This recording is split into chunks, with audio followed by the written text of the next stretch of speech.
Hello, well, it's day 19 of the archaeological dig at Bremenium Roman fort, and we're right at the end of the day, and I thought I'd go around and tell you what we've been doing. So this is trench 4, big revetment wall in here, and Chris has been doing a lot of work cutting a section across here. John Nolan helped this the other day, and we've extended it now, and there's a series of tip lines. If I just squeeze past, if I show you down here, in there's banding basically, and I think there's a ditch, and it's basically, I think some of it is slumped down or washed down off this turf rampart into the ditch, and you've got this white clay with black banding layers of carbonized material, and then you've got infilling of a, a more orangey clay material full of CBM and bits of charcoal and such like, and then it goes back into black banding and white clay again. And we've got tumble off the wall and off this drain as well, which looks like there may be sequencing going on within the drain. It's difficult to unpick really, but it's very interesting. And then if we have a look around at the other end of this trench, I'll show you some more interesting things. Right, so this is the east end of trench 4, and it is interesting. There is a drain cutting through, let me show you, along there. Now that drain is quite narrow, and it might be post-med. There was a piece of modern slate in it, well, modern-ish slate in it, and it's cutting through these other walls at an angle. And the other walls are interesting. So let me turn here. Firstly, there is a wall in here, truncated by the drain, and it's just really a stub of wall. However, it is a nice straight line. So that's something. We're chasing that back at the minute.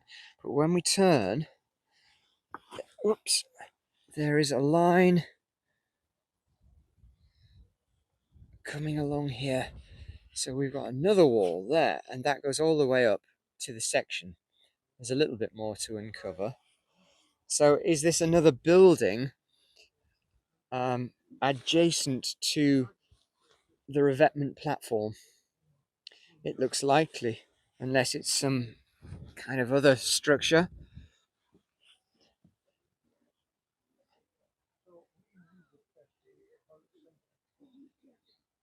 There's a few possibilities, but we'll just uncover more and we'll see. We'll probably find out a lot more about this by the end of tomorrow. All right, well, here we are in trench 2 at the end of the annex wall, and just to show you, this is where the sandal came out of, all of that waterlogged material abutting the wall. And there's a very large pit.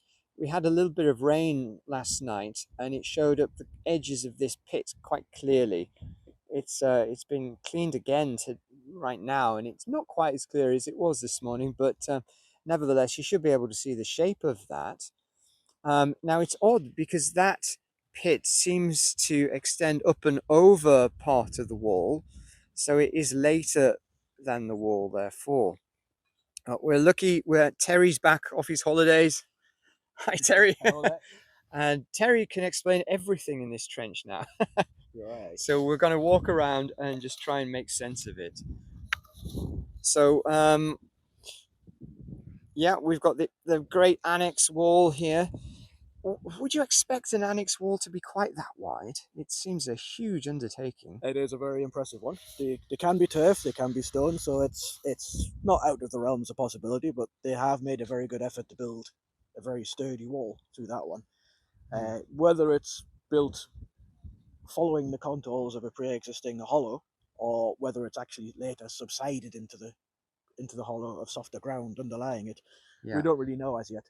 Maybe if we're very lucky towards the end, we might be able to have a look down towards the end and see if there's a culvert or something like that, which might imply that they knew it was soggy ground underneath when they started building it, or might get more evidence of like how it's been built or what construction techniques they've used. It might shed some light on that. But as you said, there was this later pit dug up against the side of it, which probably postdates when the wall was destroyed, because it does seem to overlay. You still see a little tiny bit of it over there, Yeah. black stuff overlapping the edge of the wall. So after this wall's been demolished and partly removed, this pit's been dug on. Maybe they've used the wall as an access point to this area of boggy ground to dump some waste material. But it looks like even before that, it was already a waste material that was already accumulating there, and it was boggy ground to the left of it, to the west of it, down here. This is much more like a kind of turf accumulation, where it would have been boggy ground as opposed to rubbish deposits. It's just naturally accumulated turf and soils that have just gathered and fossilized, and just it's all the stuff that's in there now is very still preserved, very clean. We've still got sticks and twigs and everything else, so it is anaerobic conditions. It is nicely preserved down there as well.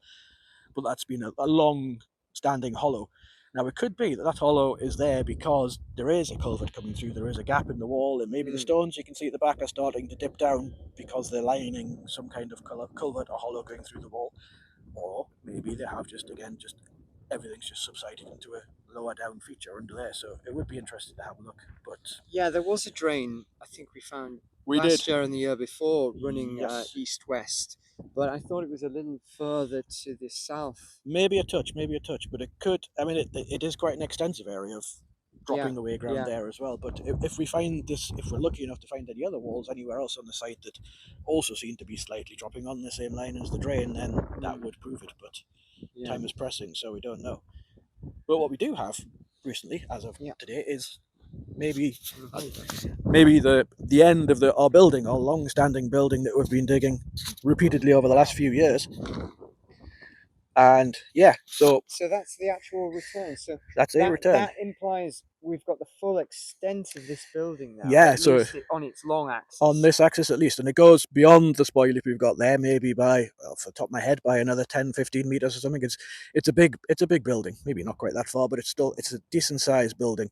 Quite thin walls, so maybe just a single story building. And what you can see down the bottom end there now is the lines of what we think are beam slots for a floor support running parallel to the wall. 3 of them there, you can see clearly where we've just been cleaning them up. So it's a raised floor in this building. Again, maybe because they knew the ground here was a little bit boggy before they started constructing it, and they wanted the floor a little bit raised off the ground. Yeah. But a raised ground is the kind of thing you do get in warehouses and granaries and things like that. So that's that building. There's the wall that we dug previously with the bread oven, so circular. This is the parallel wall. So this is the opposite wall on the long axis. Yeah, so that building would have been a rectangular building going off down beyond that way. And as I say, the new corner we've got at the back is the other end of it. However, this end of the building, we've got this dividing wall running down through the middle here with a gap, maybe a doorway, we don't know yet, at that end. But this dividing wall goes further to the south than that wall, so it does step back. We're just getting the new corner coming through here. So we weren't expecting that. No, we weren't. There is another. So there's a wall extending off the corner. Yeah. But then there's a wall extending a return or right angles to that. There is, and that it makes sense because we did start digging a hole where the wall should have been, and as you can see, there's nothing there.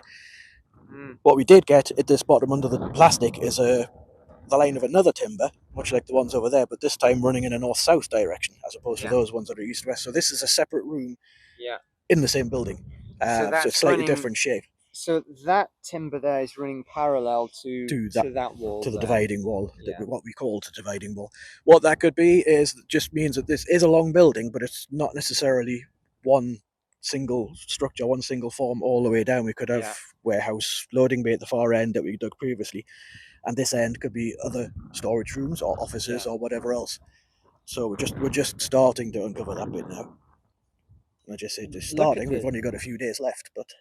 And it's interesting that we've had at least 2 or 3 coins at that kind of level, and they're all about 60s, 70s AD, later 1st century Vespasian and which is Vitellius, and that's exactly the phase we've been missing from this fort. It stands to reason there was always that kind of period activity around here, but it's not really been discovered too much. So finding those at a fairly early construction level in a fairly early building on this site is pretty good. That's what we want. So it's suggestive of it being part of that first wave, the Agricolan period Yeah, of it's conquest, certainly right? it's hinting at that very strongly at the moment. So I think Mm, what we need to do is just take these down a little bit further and find the proper yeah, construction levels of these buildings, and maybe find a little bit more dating evidence to go with them, just to try and confirm it. But that would be very important, because it's a fairly substantial building, even though I said it's fairly narrow walls. It's a yeah, big stone building, technically outside the area of the fort, although we don't exactly know yes. where the fort was lying then. But there's a lot of building going on in this area at that time, which has not been Mm. previously seen.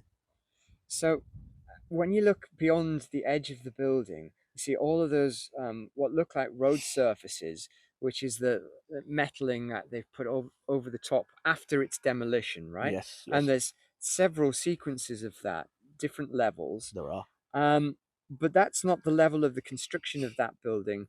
They don't go with that. They go with the demolition, and they're obviously later. So, have we got anything at all external to the building that is contemporary with its construction? Not as yet. That's the reason we're digging that rectangular hole just beyond the wall there. That's one of the reasons Over we're doing there. that. Yes, Yeah. because our theory has always been this: we are standing in now, it would be the inside of the building. That Yeah. we were thinking would be the outside of the building, where the main road would be, and this building would be aligned along the edge of that road. Mm. That certainly seems. We do have later road surfaces going over the top of this building after it's Yeah. gone out of use, many of them, as you Yes. say. We're currently digging off the layers, getting down to the lower part of the building. We're trying to get down to the lowest part of the wall and find the road surface or the ground surface that would go with that lowest part of the wall, which would probably be the contemporary road surface for that time. Yeah. On that side, we're getting much the same as we're getting inside the building, which is this accumulation and deposition of either clays, or in some cases just accumulation of this silty grey layer with bits of turf and twigs and sticks in it, which looks like Yeah. possibly a period of abandonment partway through after this building's gone out of use. It might have been this area looks like it's been abandoned for a while, Mm. and then they've come back and built more stuff on later on. So we're still getting down through that period of abandonment. Hopefully beneath that we'll have the layer where this early building was constructed from. Can we have a quick look Surely can. down there?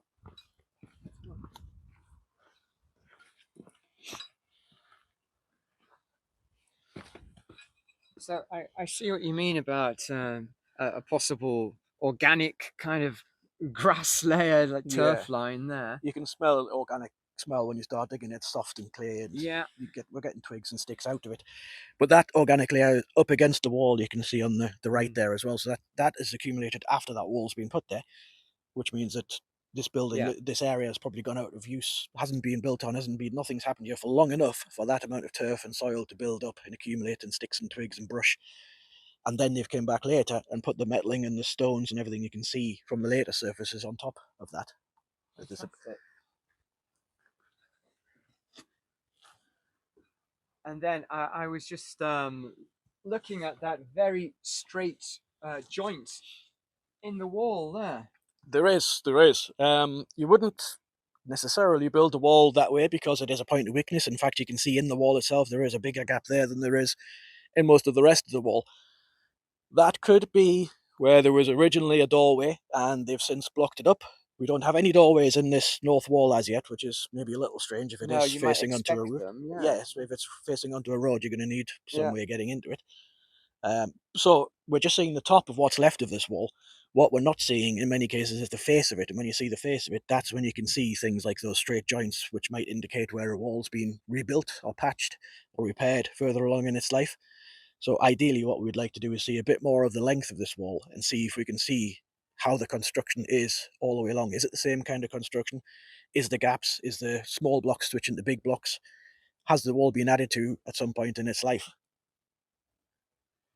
and modified before it's actually gone out of use entirely, as I say, and then everything's built up when it's abandoned, and then subsequently people come back and put all the extra layers of road surfaces and everything else on later on in the site's life. Oh, well, that's brilliant. Thanks, Terry. That's absolutely fantastic. Thanks. Well, we'll be back in 2 days' time.